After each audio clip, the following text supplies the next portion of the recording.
روح کی غذا اللہ کا ذکر ہے۔ قرآن کریم فرقان حمید میں اللہ تبارک و تعالی نے ارشاد فرمایا کہ الا بذکر اللہ تطمئن القلوب۔ آج ہم سکون تلاش کر رہے ہیں فلموں میں، آج ہم سکون تلاش کر رہے ہیں گانوں میں ہیں، اور پھر کہتے ہیں روزی میں برکت نہیں۔ ہمارا رکشہ چل رہا ہے اس کے اندر بھی گانا، ہم نے صبح دکان کھولی اس کے اندر گانا، ہم بس کے اندر بیٹھے اس کے اندر گانا، آپ ہوٹل میں جائیں اس کے اندر گانا، آپ کہیں پر بھی چلے جائیں ہر جگہ گانا ہی آپ کو سنائی دے گا۔ آج جو بڑے مزے کے ساتھ نوجوان ہمارے جب تک گانا نہ سنے تو رات کو نیند نہیں آتی۔ مجھے یہ بتائیں خدا کی قسم اسی رات مر گیا تو، تیرے کان میں ہینڈ فری ہے، موت آتے پتہ نہیں چلتا۔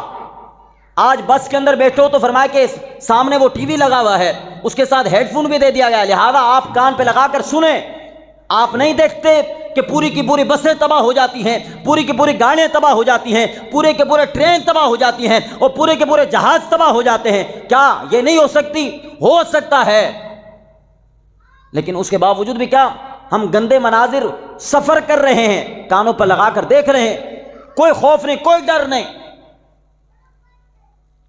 فرمایا کہ اللہ تبارک و تعالیٰ بروز قیامت میں سیسا پگھلا کر ان کے کانوں میں ڈالا جائے گا اور آنکھوں میں ڈالا جائے گا، جو گندے مناظر دیکھتے اور سنتے ہیں۔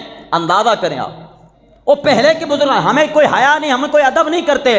ہمارے بزرگان دی رحمت اللہ تعالیٰ علیہ، ایک بزرگ ایسے فرمایا کہ گھوڑے پر سوار ہیں، کسی کہنے والے نے کہا کہ خدا کا خوف کر، آخرت یاد کر۔ جب اللہ کا نام لیا تو گھوڑے سے نیچے اتر آیا، کہا حضور کیا ہوا؟ بادشاہ تھا حالانکہ، کہا حضور کیا ہوا؟ نیچے کیوں اتر آئے؟ کہا کہ مجھے حیا آتی ہے تو میرے رب کا نام زمین پر لے، میں گھوڑے پر بیٹھا رہوں۔ مجھے حیا آتی ہے کہ تو میرے خدا کا نام زمین پر لے، میں گھوڑے پر سوار ہو کر بیٹھا رہوں۔ فرمایا کہ مجھے حیا آتی ہے۔ یار وہ تھے بزرگان دین آج جن کے تذکرے ہو رہے ہیں، اس لیے تو اللہ پاک نے قرآن کریم فرقان حمید میں فرمایا فَاذْكُرُونِی أَذْكُرُکُم، انہوں نے رب کے چرچے کیے، اللہ نے انہی کے چرچے کروا دیے ہیں۔